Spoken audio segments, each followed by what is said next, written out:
오늘 강연은 박정희 대통령과 떠나는 역사를 향 세 번째 시간으로 울산대학교 교육단 원장으로 재임하고 계시는 이재봉 교수님을 모셨습니다.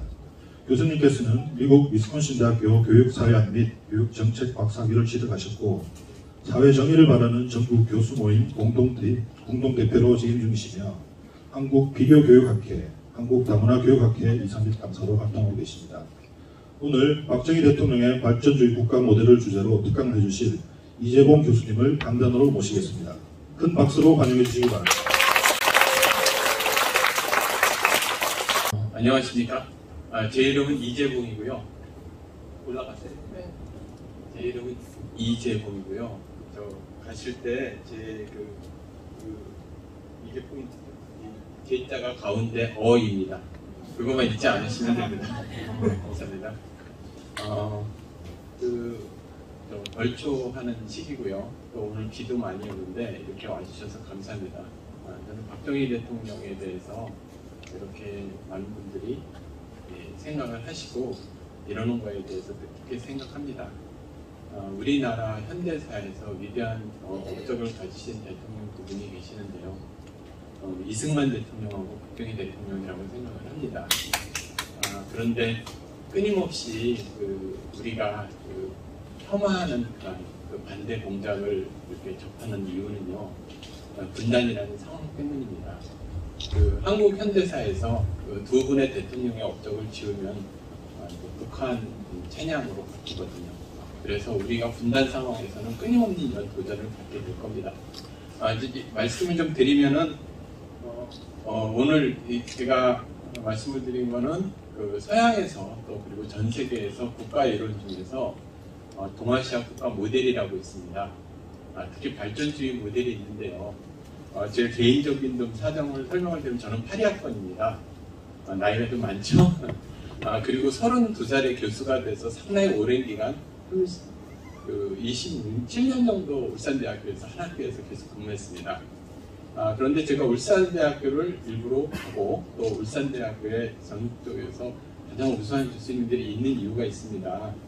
한국의 산업화 과정과 연계가 되어 있습니다. 왜 그런지 조금씩 설명을 드려보도록 하겠습니다. 저도 어린 시절 대학을 다닐 때는요, 인포멀하게 암암리에 박정희 대통령이나 이승만 대통령에 대해서 음해하는 이러한 교육을 받았습니다.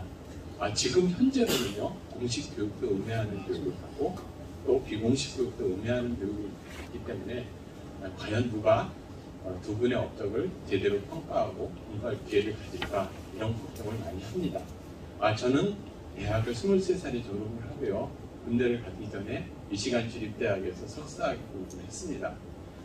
그리고 나서 군대를 갔다 와서 다시 위스콘신 대학이 유니버스 위스콘신 메디슨 그 대학이 사회학하고 교육학이 굉장히 유명한 학교인데요.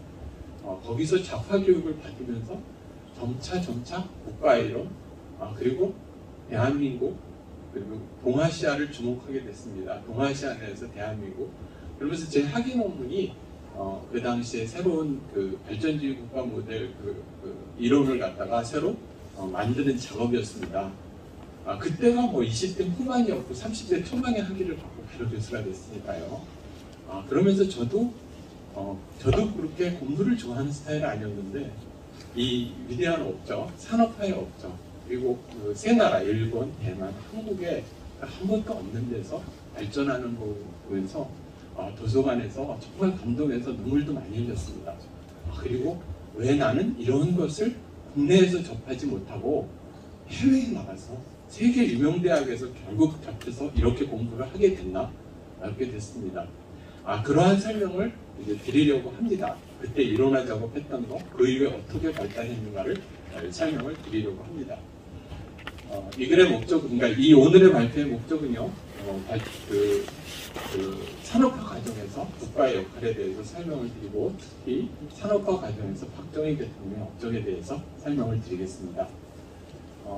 잠깐 강의식으로 한 게 지루할 테니까 좀 살살 하겠습니다. 기존에 제가 가서 공부를 하니까요, 사회학, 정치학, 교육학 분야에서 특히 교육사학 분야에서 크게 국가이론이 세 가지가 있었습니다. 자유주의 입장이고요, 계급주의 입장이고 상대적 자율이 있습니다. 여러분 아담 스미스나 이런 이야기 들어보셨죠? 그 국가는 왜 존재하는가? 자유주의 시각에서는 이게 한 100년 이상 된 학문들입니다. 국가가 왜 존재하냐? 모든 국민들을 위해서 존재한다. 기본적으로 우파는 상당히 선하고 사람의 선한 면을 믿고 잘 되기를 믿고 긍정적이고 합니다. 그리고 여러분들 혹시 결혼 안 하신 젊은 분들이 있으면 우파적 성향을 가지고 계신 분들하고 결혼하는 게 상당히 좋습니다. 긍정적이고요. 미래를 바라봅니다. 그러니까 그 자유주의 입장은 그런 겁니다. 그러니까 학교 국가라는 거 안에 학교 제도도 있고 군대도 있고 경찰도 있는데 그 사람들은 왜 존재하냐? 국민을 위해 존재한다고 굳게 믿는 겁니다. 근데 두 번째 계급주의 시각은 특정 집단이나 개인을 위해서 국가가 존재한다. 경찰도 경제제도도. 그러니까 조선시대에는 전체 백성을 위해 존재하는 게 아니라 조선 왕조나 사대부를 위해 존재했고 자본주의에서는 자본가를 아시겠죠? 이거는 막시스트 기본적으로 좌파 시각입니다. 좀 약간 삐딱하죠? 그렇죠? 일리가 있고 맞는 이야기도 맞는 이야기입니다. 그리고 세 번째는 여러분들 막스 웨버 이런 얘기 들어보셨죠? 사학 시간에 국가라는 것 자체가 관료제와 그런 강제성이 있기 때문에 법률에 의해서 국가가 어떤 특정 집단으로부터 영향을 받지만 자유롭기도 하다.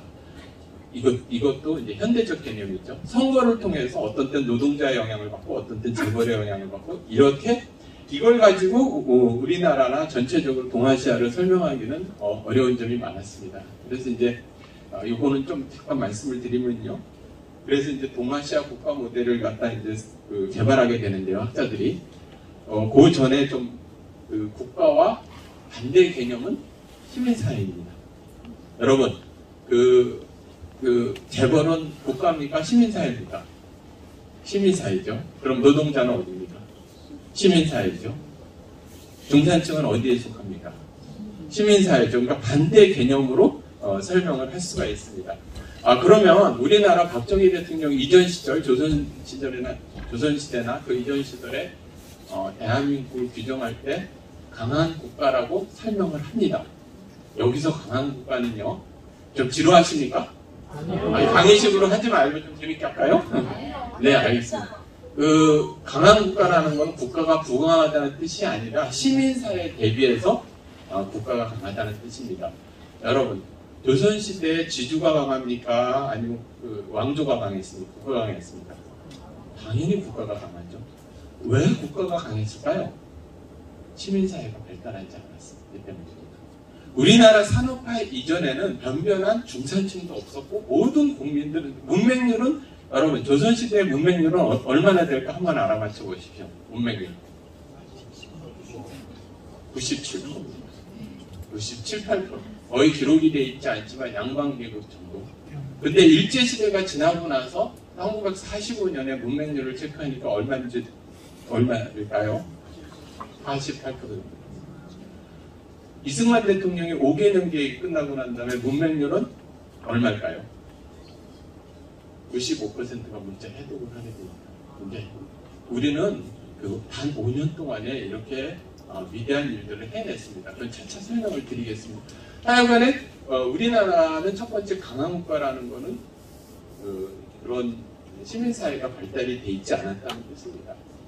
두 번째 대한민국을 규정하는 거는 이제 이게 제가 이론화 작업을 많이 한 건데요. 그 당시에 박사학위 논문이 한국, 일본, 대만을 비교한 겁니다. 산업화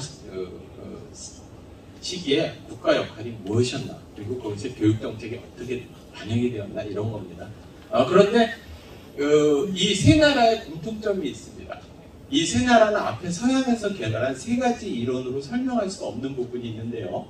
보통 민간 부분에서 산업화가 일어나가지고 부르주아지가 생겨서 그게 국가 권력에 도전하게 됩니다. 그것이 프랑스 대혁명이고 그것이 민주주의의 태도입니다. 반면에요, 이 세 나라는 국가가 전 사회를 산업화를 촉진시켜서 비로소 시민사회가 발달하게 되는 겁니다. 여러분, 우리나라는 너무 바람직한 정치인들을 봤기 때문에 현재 그렇다는 건 아닙니다. 여기 시의원은 계시지만 이분들 빼고요. 과거에 이승만 대통령, 박정희 대통령을 보았기 때문에 우리는 국가가 산업화를 시키고 나라를 부강하게 하고 정부화를 시키고 당연한 거 아니냐. 여러분, 개발도상국가에서 대부분 원조를 받거나 이랬을 때 그게 경제성장으로 투입하는 나라를 보신 일이 있으십니까?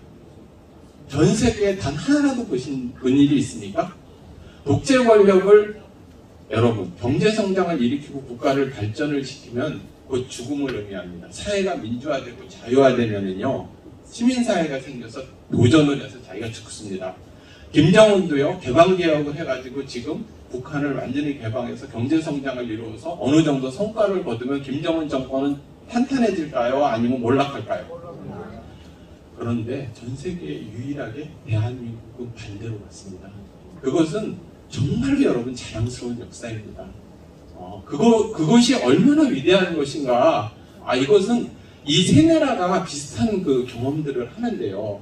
일본 같은 경우에 있어서는 이전까지는 그 군부가 다스렸습니다. 그리고 그 지역에는 봉건 영주들이 거의 이렇게 활보하는 시대였죠. 그런데 미 군함이 들어온 다음에 미군의 그 흑선이 도착한 다음에 개항을 이뤘습니다. 그리고 서쪽에 소외됐던 사무라이들이 가서 요구하는 겁니다. 너희들 때문에 나라가 망하게 생겼다. 어떻게 나라를 다스렸길래 미군 흑한 한대를 이기지 못하느냐. 물러나라 했어요. 여러분, 우리 그 시절에 세도 정치를 하는 민 씨한테 가서 물러나라 그러면 물러났겠습니까? 일본은 물러났습니다. 그러면서 산업화에 성공을 해서 침략당하는 나라가 침략하는 나라. 제국주의가 좋다는 뜻이 결코 아닙니다.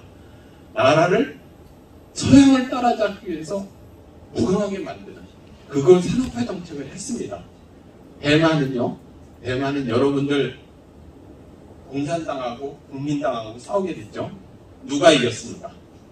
공산당이 이겼죠. 그래서 장개석이 그 부잣집 아들, 그 대륙을 다스렸던 사람이 대만으로 갑니다. 여러분 좀 지루하신가요? 괜찮죠? 상태를 봐가면서 조절하겠습니다. 자, 보면은 여러분들 재벌집 아들이 갑자기 구멍가게에서 뭐 여인숙에서 자라 그러면 잘 수 있겠습니까? 사람은요, 다운그레이드는 못하는 겁니다. 업그레이드는 할 수 있어요. 여러분 100평에 살다가 5평에 살 수 있으십니까? 장개석이 그랬죠. 그래서 돌아가서 장제스가 국가 목표를 잡은 게 첫 번째는 본토 회복입니다. 꿈에도 그리는 본토 회복. 다시 공산당을 이겨서 돌아가겠다. 두 번째는 경제성장. 그러기 위해서는 잘 살아야 됩니다. 그런데 한족이 와서 지배계급이 되는 거잖아요. 내려와서. 그리고 대만족은 피지배계급이 되잖아요. 그래서 경제 정책은 대기업 위주로 일본이나 한국같이 대기업 위주로 키운 게 아니라 대만족한테 맡겼습니다. 그래서 지금 TSMC가 대기업 위주는 그 외에는 전통적으로 대만은 대기업 위주입니까? 중소기업 위주입니까? 중소기업 위주입니다. 그것은 인종적으로 역사적으로 그런 겁니다. 좌파들은 그것도 모르고 무조건 우리나라를 비방하기 위해서 한국은 재벌 위주고 대기업 위주고 이렇게 얘기를 하고 대만을 봐라 중소기업 위주고 거기에 인종차별이나 대만족에 대한 차별 이런 것을 모르고 하는 얘기입니다. 여러분 이런 거 아십니까? 한 분야에서 책을 10,000권 이상 읽고 그쪽에 대가가 되면 좌파가 됩니까? 우파가 됩니까? 당연히 우파가 되죠. 한 분야의 책을 딱 한 권만 읽으면 뭐가 됩니까? 좌파가 되는 겁니다. 알겠죠? 그걸로 이 세상을 재단을 하는 겁니다. 그런 일들이 무수히 많습니다. 다시 돌아가서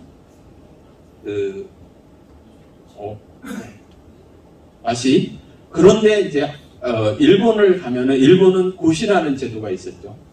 그리고 신사연합단을 보내서 전국 예를 들어서 예술은 프랑스에 가서 배워오고 법률은 또 그러니까 경제는 미국에 가서 배우고 군대는 독일에서 배우고 뭐 이런 식으로 다 보고 배우고 그런 다음에 이 삼각 정치인, 관료, 기업을 육성을 해서 부강한 나라가 됩니다. 또 우리나라는요 박정희 대통령 시절에 정말 5대 빈국 중에 하나였습니다. 여러분 전쟁이 끝나고 난 다음 우리나라가 5대 빈국가 있었어요. 알아맞혀보세요. 어딘지 제가 해보겠습니다. 이디오피아, 방글라데시, 남한, 북한 하나 어디입니까? 아프가니스탄이었습니다. 그러던 나라가 지금 몇입니까? 경제 규모가 10위 안에 들어있죠. 여러분들 이승만 대통령과 박정희 대통령 덕분입니다. 정말로 짧은 시간에 이러한 역사를 가진 나라가 없는데 거기에 발전 전략을 제가 설명을 드리겠습니다. 정치인이 이끄는 겁니다. 정치인이. 여러분 이런 정치인 말고요. 경부고속도로 한다 그러면은 경부고속도로로 가면 잘 사는 사람들이 다 드라이브 다니고 나는 다른 사람들 착취당한다고 두 사람이 둘은 없죠. 그 누군지 아십니까? 김영삼 대통령과 김대중 대통령. 그런 정치인을 말하는 것이 아니에요. 국가를 생각을 하고 전문 지식을 갖고 봉사하는 정신이 갖고 머리가 정말 좋은 사람들. 이렇게 말씀을 드리면 죄송한데 박정희 대통령 시절에 육사는요 서울대학교 위였습니다. 육사에 떨어진 더 가난한 아들 중에서 4년제 장학금과 그 공부를 하기 위해서 지원을 해서 합격을 한 사람들이 육사를 갖고 거기서 떨어진 사람들이 서울대학교를 가던 시절이었습니다. 그러니까 정치인들이 얼마나 우수했겠습니까? 제가 그 정책론 시간에 정책학 원론을 가르치는데요. 서양 학자들이 이렇게 합니다. 한국의 산업화의 성공 중에 이 발전주의 국가 모델이나 이런 거 말고도 경제학자가 이렇게 경제적인 성공을 하는데 지도부가 경제학자가 경제정책을 잘할 수 있을 것인가? 아니면 정치하는 사람들이나 권력을 잡은 사람이 머리가 좋고 우수하면 잘하는가? 그거를 연구를 했습니다. 정책학 원론 미국 책에 있는 얘기입니다. 한국의 성공은 엘리트 중에서 애국심을 갖는 엘리트가 결론을 내고 있었습니다. 이 사람들이 국가 목표를 세우고요. 그 당시 고시가 있었죠. 고시한 사람들이 산업화 전략을 다 짜는 겁니다. 짜고 그 다음에 우리나라는 기업이 그 당시에 있었습니까? 없었습니까? 산업화가 시작할 당시에는 삼성은 쌀상의 수준이었고요. 정주영 대통령은 자전거 포점을 하고 있었습니다. 그런 사람들을 키워가지고 기업을 일구게 된 겁니다. 여러분 지금 아프가니스탄에서 어떤 지도자가 나와서 그렇게 할 수 있습니까? 이디오피아에서 할 수 있습니까? 원조를 받으면 삽시간에 없어지죠. 아프리카에서. 하다못해 이탈리아에서도 삽시간에 없어지죠. 그런데 우리는 그거를 성공하게 한 겁니다. 집권하자마자 박정희 대통령이 이런 그 계획을 합니다. 참모들을 불러놓고 어떻게 우리나라를 재설계할 수 있을까? 우리도 외국에 가서 좀 배워야 되는데 누군가 이렇게 얘기합니다. 필리핀 같이만 되면 참 좋을 텐데요. 우리가 가장 부러워하는 데가 필리핀이었습니다. 그 당시. 그래서 보내봅니다. 거기서 사찰단을 보내보니까 갔다 와서 보고서가 올라옵니다. 우리는 필리핀 같이 될 수 없습니다. 거기는 사무적이 가능하고요. 영어권이고 교육받은 사람이 없고 자원이 많고 우리는 도저히 따라갈 수 없습니다. 그럼 어떻게 했으면 좋겠느냐. 이 대만과 일본 아무것도 없는 나라에서 자원이 없는 나라에서 성공한 거에 주목해 보십시오. 그러면서 이러한 산업화 전략을 구상하게 되는 겁니다. 우리나라는 돈이 없지 않습니까? 여러분 돈이 없으면 사업을 못한다고 하면 안 됩니다. 돈이 없으면 어떻게 하면 되나요? 빌려서 하면 되죠. 인재가 없으면 내가 초등학교 나왔으면 어떻게 하면 되나요? 대학 나온 사람 고용하면 되죠. 우리나라에 다 문맹이면 어떻게 할까요? 외국인 사람. 그런 식으로 생각을 할 줄 알아야 하는 겁니다. 그러니까 이 방식이죠. 그렇게 하면서 한편으로는 인력 시스템을 정비하고 또 기관 시설을 만들고 제가 울산대학교에서 교수를 하는 이유는 제가 32살에 이런 공부를 하면서 가슴이 뛰었습니다. 지금도 제가 가끔 안정이 알 텐데 석유화학단지를 밤에 운전을 합니다. 그럼 거기 불이 확 들어와서 한국의 산업화의 불이 꺼지지 않는 걸 보게 됩니다. 이렇게 위대한 역사가 있었는데 좌파한테 우리나라, 또 중국 공산당한테 우리나라가 지난 정권에 거의 넘어갈 뻔했지 않습니까? 그럴 때마다 마음을 다잡곤 합니다. 이런 위대한 유산을 다음 세대한테 절대로 물려주겠다고. 자, 그리고 마지막으로는 정치적 안정을 이제 추구해야 되는 거죠. 박정희 대통령 시절에는 군사력이 집권했을 때 북한이 강했습니까? 아니면 남한이 강했습니까? 대한민국이 강했습니까? 북한이 훨씬 강하던 시절입니다. 그리고 끊임없이 공장을 하던 시절입니다. 공장을 전복하기 위해서. 그러니까 국가의 역할은 경제성장과 안보 이 두 가지로 잡게 된 겁니다. 그래서 결국은 이제 그 외국 학자들이 우리를 봤을 때 할버드라는 사람이 있습니다. 존슨이라는 사람들이 저랑 같이 공부했던 그 시절에 같은 학자들이죠. 이 사람들이 한국의 산업화 과정을 설명을 할 때 국가 주도형 수출 중심 산업화 전략, 또 아까 말한 테크노크라트들에 의한 중앙통제, 그리고 시장 논리보다는 중앙정부가 이끌어 나간다, 그리고 경제관리가 이끌어 나간다, 그 다음에 산업화 정책이 모든 정책의 우선이 된다. 이렇게 이야기를 하게 됩니다. 여러분들 이런 데 있어서는 그 진취적인 사람들, 진취적인 남자들, 또 그런 대한민국의 사람들이 상당히 중요한 역할들을 하게 됩니다. 제가 울산대학교면은 이제 그 현대 계열이었지 않습니까? 그리고 거기에 정주영 회장이 있는데 이게 사실인지 아닌지 모르지만 신화와 같이 사람들이 정주영 회장을 좋아하는 일들이 있습니다. 그러니까 이 박정희 대통령하고 그런 게 비슷한 그 스타일들인데요. 그러니까 독일이 처음에 그 배를 만들겠다. 이거부터 말씀을 드리겠다. 우리나라 돈이 아무것도, 박정희 대통령 스타일부터 말씀을 드리겠습니다. 돈이 하나도 없어요. 그래서 차관을 도입을 하는데 가난한 나라에 아무도 돈을 빌려주지 않습니다. 그랬대 여러분, 그 독일에 간 광부 있죠. 광부와 간호사들을 가고 그 사람들 월급을 담보로 빌립니다. 그리고 독일 공항에서 내려서 박정희 대통령이 눈물을 흘리면서 이 가난한 나라에서 차관도 없고 아무 돈이 없다. 여러분들을 희생하여서 여러분들 월급을 담보로, 그 사람들 월급 안 받는 게 아닙니다. 담보로 빌려서 산업화를 시작해보겠다. 여러분들 잊지 않겠다. 이러면서 대통령이 갑니다. 그리고 이제 정주영 자전거 포점 그 가난 사나이들을 키우는 겁니다. 이렇게 얘기합니다. 정주영 회장이 어느 독일 회사에서 배를 수주를 합니다. 요즘 돈으로 뭐 배 한 대에 1,000억이라고 500억 이렇게 해서 적어냅니다.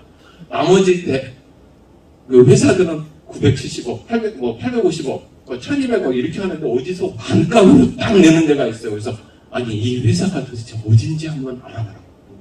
훈다이라고 합니다. 훈다이가 현대 발음도 안 돼서 훈다이가 일본 회사인지 한국 회사인지 모르겠습니다. 이러면서 그리고 한번 만나보자. 그래서 이제 와요. 어디서 왔냐 해서 사우스코리아에서 왔다. 배를 만들어 본 적이 있느냐? 그러니까 500원짜리 지폐를 꺼냅니다. 그 당시에 동전이 아니고 그게 거북선이. 우리는 500년 전에 거북선을, 철갑선을 만든 나라다. 지금 거의 허묘형 수준이죠. 그러면 조선소는 있냐? 그러니까 니네가 돈을 착수금을 주면 모래밭을 보여주면서 여기 그 현대중공업 그 미프조선 있는데 알지 않습니까? 모래밭을 보여주면서 여기다가 한쪽에는 조선소를 세우고 한쪽엔 너네 배를 만들겠다. 여러분 같으면 어떻게 하겠습니까? 허경영이 왔구나. 가봐라. 이러겠죠. 그런데 그러면 그러면 이 돈을 너네가 못하면 어떻게 할 거냐? 끝내 배를 만들지 못하면 우리 착수만 날리는 거 아니냐 그랬더니 그거는 대한민국 정부가 지급 보증을 합니다. 아까 말씀드린 광부와 아까 말씀 간호사들한테 차관을 받은 걸 가지고 있다가 만약에 실패하면 물어내는 거죠. 2배로 물어내는. 그때 독일 회사가 정주영 회장의 철갑선, 거북선을 보고 모래밭을 보고 좋겠습니까? 어떤 걸 받겠습니까? 그거 지급보증이죠. 그러니까 다시 말씀을 드리면 아까 말씀을 드린 이 정치인들이 그러면 이제 드디어 수주에 성공했다. 그럼 그 당시 배는 이렇게 만들어야 돼. 기술은 이렇게 해야 돼. 그 다음에 사우디아라비아에 가서 도로 건설할 때도 마찬가지입니다. 도로는 이렇게 만들어야 되고 기후는 어떻고 가르쳐줍니다. 그리고 은행도 알선해서 대출도 알선해주고 그래서 가서 성공하게 만듭니다. 여러분 좌파들이 우리나라 대기업이 주고 재벌이 주라고 욕하지만은요, 대한민국을 먹여 살리는 건 대기업입니다. 여러분, 우리나라 재벌 하나가요, 메릴린치라든지 단일 회사의 금융예산만도 못합니다. 수익 구조가. 그렇게 재벌 미워할 필요 없습니다. 규모의 경제학에서 초창기에 일어날 때 정말로 대기업 중심으로 가지 않았으면 우리나라는 성공하지 못했을 겁니다. 대기업이 규모가 얼마나 작았냐 하면 자전거포점 수준이라고 말씀을 드렸죠. 이렇게 해서 우리나라가 성공을 합니다. 그렇게 해서 성공을 하고 난 다음에 그 돈을 가지고 이번에 아주 다시 사우디로 갑니다. 사우디로 가서 물어봐요. 우리는 전부 50도가 되는 거예요. 기온이. 낮에. 그러니까 사람들이 아무도 이번에는 하겠다는 기업이 없습니다. 그러니까 대한민국 현대가 가서 또 우리는 할 수 있습니다. 어떻게 하려고? 어차피 여긴 낮에 더우니까 이게 그 암막 커튼 하고서 에어컨 끼고서 다 재우고 밤에 여기 기름 많이 나는 나라에서 밝게 불을 밝히고서 밤에 도로를 놓겠습니다. 그렇게 했어요. 여러분 참 매력있죠? 네. 초등학교밖에 안 나왔는데 여러분들 여기서 혹시 결혼하지 못한 분들 계시면은 아니면 며느리 보거나 사회 볼 분이 있으면 긍정적인 사람들을 정지용 같은 사람들을 얻으시기 바랍니다. 좀 이렇게 뭐든지 부정적이고 자기는 벌지 않고 남이 벌어놓은 거를 어떻게 해서든지 빼앗으려는 그런 좌파적 성향이 있는 사람은 겉으로 보면은 굉장히 멋있어 보일지 모르지만 사실은 그런 사람들하고 있으면 신세 망칩니다. 그냥 나라를 망치는 정도가 아니라 가정도 망칩니다. 다시 돌아가서요. 이렇게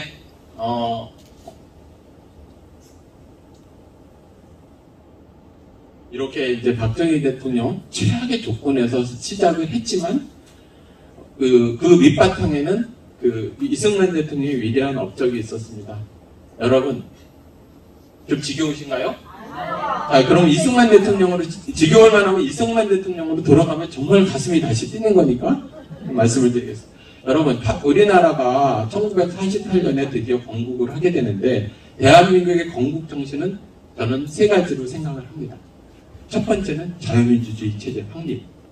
자, 우리 주변 국가, 동아시아 국가라든지 우리 주변 국가에서 중국의 영향이나 러시아의 영향에 있는 나라들 중에서 자유민주주의를 구가하고 있는 나라가 있습니까? 유일하게 우리죠. 이승만 대통령 덕분입니다. 두 번째는 일본 군국주의를 이겨나간 겁니다. 일본 군국주의를. 우리는 선교사들부터 해서 자유민주주의를 배우고 또 이승만 대통령 이러한 분들이 우리나라를 건국을 했고 자 우리나라가 독립운동을 하는데 러시아한테 들어바치자 소련에 들어바치자 아니면 중국의 일부가 되자 또 어떤 사람은 다시 조선으로 돌아가자 그런데 자유민주주의도 모르는 나라에서 자유민주주의를 확립을 하게 된 거 아닙니까? 일본 공국주의도 이기고 두 번째 공국 세 번째는 어떤 것이냐 하면 공산주의자한테 이긴 겁니다.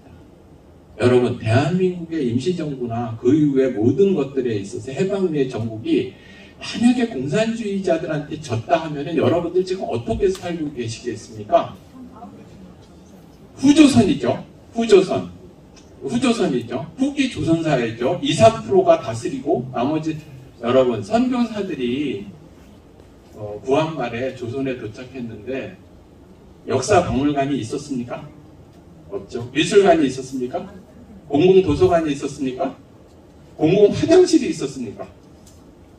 아무것도 없었죠. 온통 상하수도가 구분이 되지가 않아서 온통 우물물을 마시면 짠물의 냄새가 나요. 그 물이 어디서 온 걸까요? 짠물이 어느 짠물일까요? 그게 지금 좌파들이 말하는 아름다운 조선이라는 겁니다. 여러분 우리가 현실적으로 받아들일 건 받아들여야 되죠. 그런 나라를 경제대국 10위로 올려놓은 겁니다. 자유민주주의 체제가 아니었으면 지금 북한 사회가 조선말하고 다르게 있습니까? 없습니까? 여러분 조선말에 전염병이 돌면은 어떻게 합니까? 구술을 하든지 내다버리는 게 고작이죠. 방역의 목적은 그 왕과 왕족을 보호하는 겁니다. 그러니까 백성들은 빨리 버리고 태워버리고 멀리 버리는 것이 그게 방역의 목적입니다. 이미 해민국이나 이러한 것은 기능은 상실한 지가 오래됐습니다. 지금 북한에서 제대로 전염병이 들면 치료가 될까요? 그렇죠.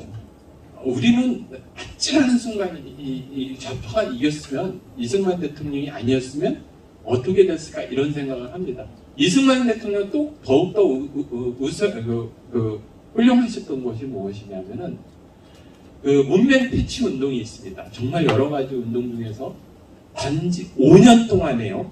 아까 48%가 문맹이었다고 그랬지 않습니까? 반 정도. 그것을 5년 이내에 4, 5%가 떨어뜨려 놓습니다.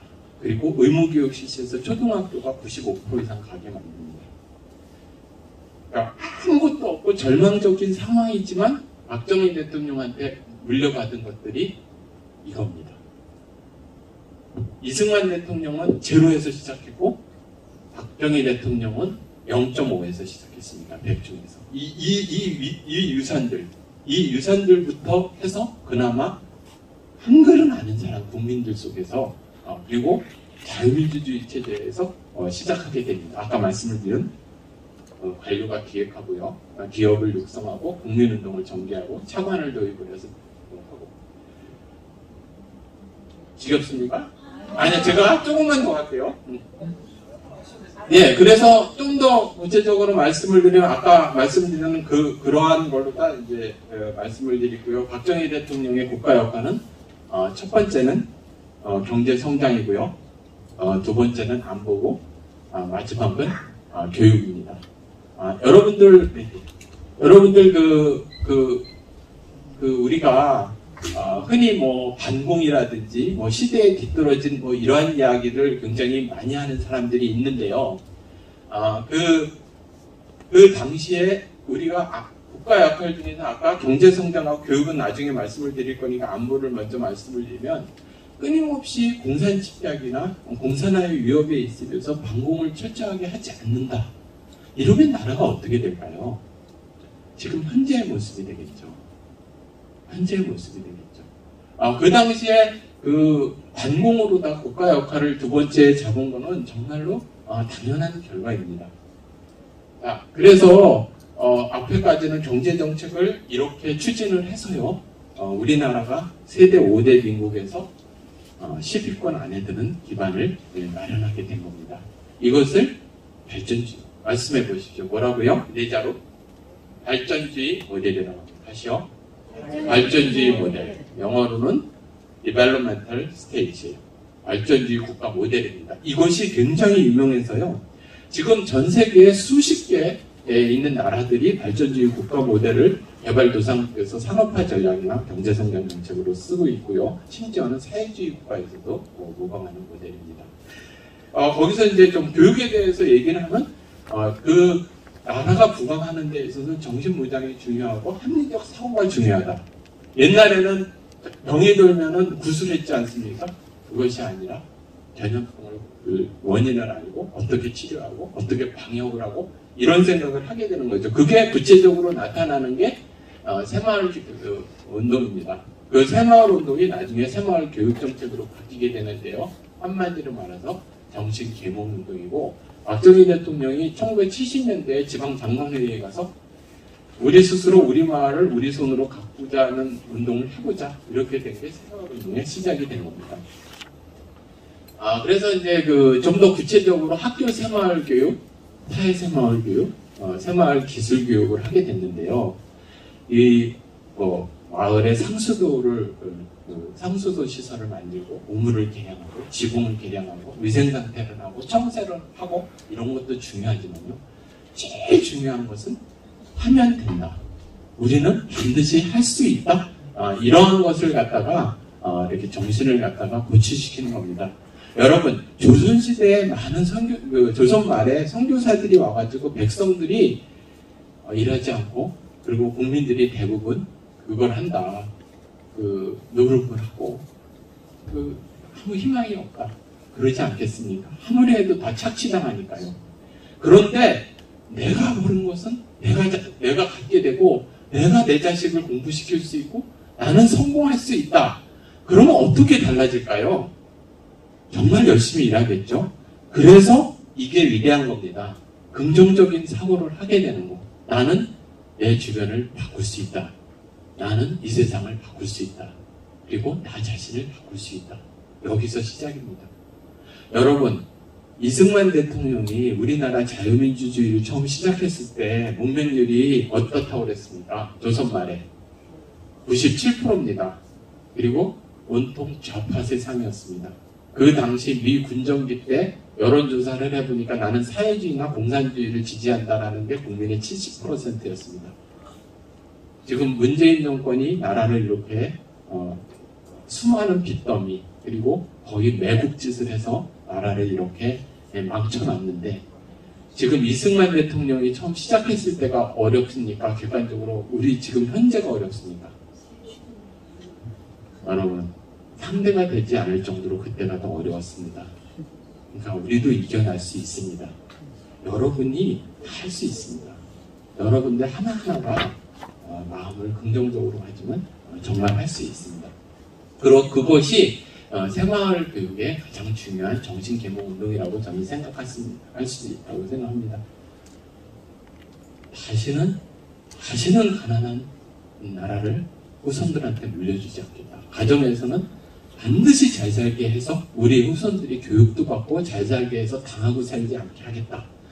이 마음 하나로 지금 우리 저의 아버지, 할아버지 세대가 읽어놓은 겁니다. 그렇게 된 거죠. 그 다음에 이제 짧게 말씀을 드리면 중학교 무시험 제도가 있었습니다. 아까 말씀을 드린 의무교육을 실시하니까 모든 학생들이 중학교를 오게 된 겁니다. 아니, 그러니까 초등학교를 졸업한 사람들이 굉장히 갑자기 늘어나게 된 겁니다. 그랬는데 전국에는 중학교가 거의 없었어요. 그 당시에. 왜냐하면 가난한 나라에. 제 누나가 저하고 큰 누나가 나이가 10살 차이인데요. 고등학교 가기 위해서 공부를 해야 되고 4당 오락이라고 그랬습니다. 초등학교 6학년이 4당 오락이 뭐냐면 4시간 자면 붙고 5시간 자면 떨어집니다. 서울에 중학교가 몇 개 안 되는 거예요. 여중도 몇 개 안 되고. 상상이 안 가시죠? 그래서 과감하게 중학교 무시험제를 실시하게 됩니다. 그리고 학교를 많이 늘리는 거죠. 자세한 얘기는 오늘 시간이 흐르니까 많이 들어요. 그래서 이 중학교 문제를 해결하기 위하고 그래서 학교를 많이 세우게 됩니다. 그래서 그 당시에 지금하고 똑같이 아동들이 수면이 부족하고 입시 과열이 있고 학교 격차가 굉장히 일어난다. 경기 여중과 그 일반 중학교하고 격차도 많이 날 뿐더러 학교 자체가 없으니까 교육의 기회가 없는 겁니다. 그런데 이승만 대통령 때 의무교육 실시보다 많이 초등학교를 국민학교를 만들어 놓고 그 사람들이 와야 돼서 수용해야 하니까 중학교 시험제를 한 겁니다. 결과적으로 이것은 제가 결론만 말씀을 드리면 많은 사람들이 중학교로 올 수 있었고요. 그리고 또 초등학교 교육이 입시 위주에서 정상화되었고요. 우리가 흔히 박정희 대통령이나 이승만 대통령의 교육에 대해 교육 정책이 얼마나 우수했느냐에 대해서는 별로 주목하지 않습니다. 정치나 경제 영역을 외교 영역을 주로 주목하지만 이런 부분이 있어요. 제가 논문으로 자세히 적어놨습니다. 그 학생들이 다시 고등학교를 가야 될 3년이 지나고 난 다음에 전국에 고교 평준화를 확대했습니다. 흔히들 우파들 가운데서는요, 고교 평준화가 교육 결과의 평등이라고 자꾸 생각을 하는 분들이 계시는데 그건 오해입니다. 고교 평준화는요, 교육 조건을 평등하게 하는 겁니다. 공립학교를 다니고 있는 한 내가 부모와 관계없이 같은 비슷한 시설, 같은 교육재정, 같은 교육과정, 요사의 질은 비슷한 데서 교육을 받아야 한다고 이렇게 만들어낸 개념입니다. 그걸로 고교 평준화를 하는 겁니다. 학력을 평준화한다는 뜻이 아닙니다. 그래서 고교 평준화가 본격적으로 실시가 아까 말씀드린 중학교가 무시험제로 해서 그 학생들을 수용해야 되고 교육비를 더 줘야 되고 이러면서 학교가 서열화되고 저는 평준화 세대입니다. 서울은 유치교육을 해서. 그런데 서울에서도 딱 정해져 있었어요. 경기고등학교였어요. 그 다음에 서울고등학교, 그 다음에 경기고등학교, 서울고등학교, 경북고등학교. 그렇게 저는 휴문고등학교 나왔는데 저는 그거예요. 평준화일 때요. 이렇게 내려오던 시절 부산은 경남고등학교, 부산고등학교 이렇게 나누던 시절에 학교는 거의 없었습니다. 그런데 과감하게 학교를 많이 만들고 평준화를 하고 교사의 질을 제가 고교 평준화에서 교사의 질도 중요하다고 그러죠. 교사의 질을 교육 과정을 평준화하려면 전국이 교육 과정을 비슷하게 만들면 됩니다. 그건 어렵지 않죠. 그다음에 교육 재정은 학생당 1인당 교육비를 비슷하게 만들면 됩니다. 근데 교사회지는 어떻게 하면 될까요? 사람 머리를 잘라가지고 서로 붙여놓을 수는 없잖아요. 그러니까 그 순환근무제를 시키고, 왜 공립학교 교사가 순환근무제를 하냐 하면 교육비 때문에. 상당히 괜찮죠. 이런 거에 의해 가지고 학교는 다 비슷해지고 공부를 하고 거기에 이제 나중에 그 특목고가 생기고 이렇게 된 겁니다. 그러니까 교육은 모든 국민들이 교육평등이라는 기본 하에 그 다음에 다양성은 소수에 있는 학생들, 우수한 학생들은 공부시키는, 이렇게 이제 나가게 되는 겁니다. 기여점은 무엇보다도 교육비를 확대하고 또 학교 서열을 완화하고 학교 격차를 해소하고, 무엇보다는 이러한 인력을 바탕으로 전 국민들이 교육을 받은 걸 바탕으로 그 산업화 인재가 뒷받침이 되게 됩니다. 아시겠죠? 조금 지겨우시죠? 하나만 마지막으로 더 하겠습니다. 그리고 가장 위대한 것은 그 산업화 요구에 알맞는 인력 체계를 양성하는 겁니다. 여러분, 이 세상에 인재를 양성하는 교육 시스템에는 경제적 수요에 의해서, 수요와 공급에 의해서 그 학교 수를, 대학 수를 조절하는 나라가 있고요. 인기 위주로 가고 싶은데 다 해주는 나라가 있습니다. 당연히 박정희 대통령은 수요와 공급에 의해서, 경제적 수요에 의해서 산업 구조를 바꾸고, 다음에는 제조업이 중요하다, 다음에는 첨단과학이 많다, 다음에 서비스가 없다. 그거에 맞춰서 제가 다닐 때는 대학의 4년제 대학의 정원이 4%였습니다. 같은 나이 또래에서요. 지금은 몇 퍼센트 고교 졸업자가 대학을 갈까요? 85%에서 82%가 대학을 갑니다. 여러분, 대학을 나오면 이미 실업자가 될 전제로 시작하는 겁니다. 그 누가 그렇게 만들어 놨을까요? 자칭 민주화 세대 대통령이라는 사람들이, 국민들이 하자는 대로 해서 이렇게 된 겁니다. 알겠죠? 무슨 얘기죠? 그리고 그 실업계 고등학교를 만들고 전문대학을 만들어서 그 기능 인력을 양성하고, 그다음 고등 인력은 대학에서 하고, 이런 식으로 산업체의 뒷받침이 되면서 장기간으로 국가의 발전과 미래를 생각을 해서 한 겁니다. 여러분, 제철소, 종합고, 조선소, 그 이후에는 첨단과학, 로봇, 이런 게 다 계획이 돼 있고, 성장 다음에 국외정책으로까지 다 장기적인 계획이 돼 있습니다. 그 이후에 우리가 말씀을 드리는, 아까 말씀드리는 고속도로를 만들면은 돈 많은 사람들이 다 드라이브하고, 백성들은, 국민들은 가난해진다고 두루 누운 사람들이 있죠. 그 두루 누운 사람들이 이렇게 정원을 일려놓고 이렇게 미친 짓을 해놓는 겁니다. 부채를 일려놓고. 그 이유는 매국 정권이니까 문재인 정권은 더 이상 말하지 않겠습니다. 중국 공산당한테 들어바치기 위해서 존재한 사람들이니까. 하여간에 이런 그 단순 인력, 고급 인력 양성 점차적으로 이렇게 대학도 특성화하면서요, 이렇게 장기적으로 국가 발전을 위해서 발생합니다. 그래서 제가 결론적으로 이제 말씀을 드리면요, 대한민국은 그런 산업화의 기본 그 정책이 성공하면서, 자, 이걸 보십시오. 자, 이쪽은 경제축입니다. 이게 제가 저는 지금 아까 여기 자료를 보면은 리라고 되어 있습니다. 제2라고 되어 있는 영문으로 된 그 논문만 3편인데요. 그거를 이제 제 논문을 이용한 건데, 이 그래프는 여기가 그 발전주의 과거에 이렇게 시작했어요. 국가가 경제 성장의 모든 거를 촉진시킨다. 그러다가 경제 성장이 성공하고 난 다음에 세계적 기업이 나오고요. 그 다음에 사람들이 중산층이 완성되고, 대한민국이 산업화가 시작될 무렵에 전 국민의 그 직업은 뭐였을까요? 대부분 다 농민이었습니다. 그런데 산업화가 성공하고 난 다음에 중산층도 생기고요, 또 화이트 컬러도 생기고, 또 블루 컬러도 생기고, 다양한 사람들이 생기기 시작을 한 겁니다. 그렇게 되고 삼성, 현대, LG 대기업이 성장을 해서요, 이제는 더 이상 우리는 이제 공무원의 도움도 필요 없고 국가의 도움이 필요 없고, 우리는 세계적 기업이 됐습니다. 이제는 안 도와주셔도 됩니다. 정말 감사합니다. 이렇게 바뀌게 된 겁니다. 이거를 제한적 발전주의나 또는 시장 논리로 가는 경제라고 볼 수 있습니다. 그러면 이렇게 된 거죠. 이렇게 발전하면서. 그리고 정치 부분에서 이걸 자유화라고 합니다. 이렇게 국가 중심에서 시장 중심으로 가는 걸 경제 개념으로 자유화합니다. 그 다음에 정치 분야를, 이쪽은 정치 분야입니다. 정치 분야를 이쪽에다가 써야 되는데, 정치 분야를 말씀을 드리면 국가에서 모든 것을 관장하고 자유가 좀 없는 상태에서 시민사회가 드디어 발달을 하면 많은 사람들이 이제는 우리도 자유를 달라. 우리는 정치적 발언도 할 수 있고 우리는 할 수 있다. 이런 것을 민주화라고 부릅니다. 그러니까 이쪽 축은 민주화고요. 여러분, 가난한 나라에서, 중국 공산당 같이 가난한 나라에서 민주화가 성공할 수 있을까요?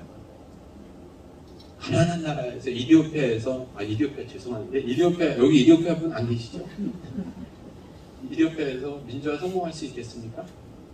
민주화의 기본은 잘 사라져요. 그러니까 박정희 대통령의 그 경제성장의 위대한 유산이 결국 자유화와 민주화로 나타난 겁니다. 일본은 벌써 세계적 기업이 이렇게 갔고요. 한국도 지금 이 위치에 있습니다. 일본하고 비슷해져.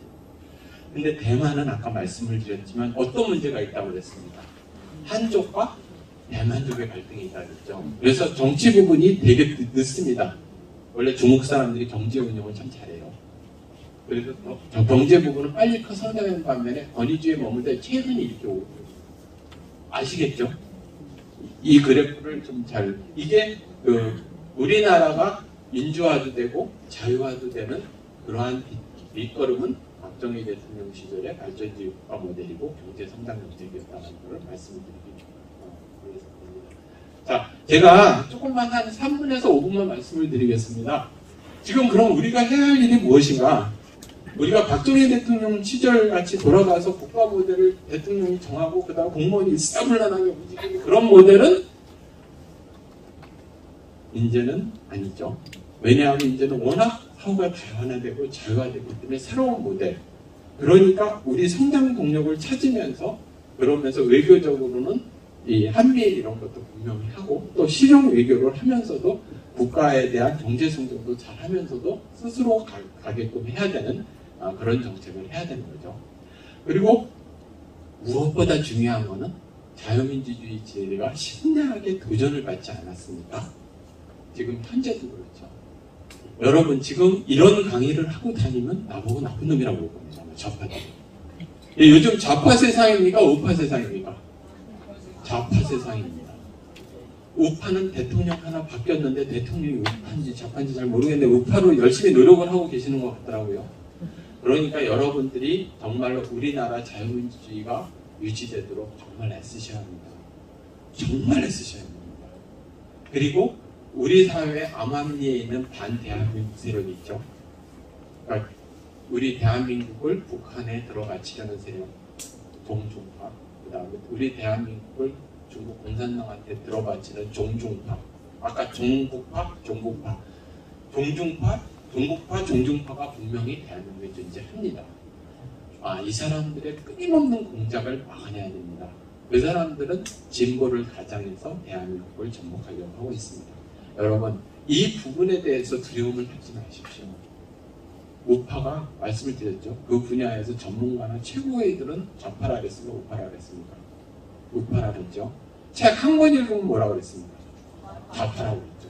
그것도 편향된 책 한 권 읽으면 좌파라고 그랬습니다. 전혀 두려움을 갖지 마십시오. 전 세계에서는 우리나라 우파가 가장 무사하다고 생각합니다. 그냥 언론이 장악돼 있고 출판이 장악돼 있고 좌파가 왜곡하고 있을 뿐입니다. 스스로 자존심이 있고 자신 있는 사람은 무엇도 두려워하지 않습니다. 그래서 우리가 다시 할 수 있습니다. 다시 말씀을 드리지만 이승만 대통령하고 박정희 대통령이 시작했을 때의 조건과 지금 종북 좌파들의 위협을 받고 있는 지금 상황과 어디가 더 어렵다고 그랬습니까? 어디가 더 어려웠다고 말씀드렸습니까? 과거가 훨씬 어려웠죠. 그걸 뚫고 나갔죠. 이 정도는 우리가 당연히 할 수 있어야 됩니다. 대한민국 국민입니다. 그리고요, 우리 주변에는 세계 5위 안에 드는 나라만 다 있습니다.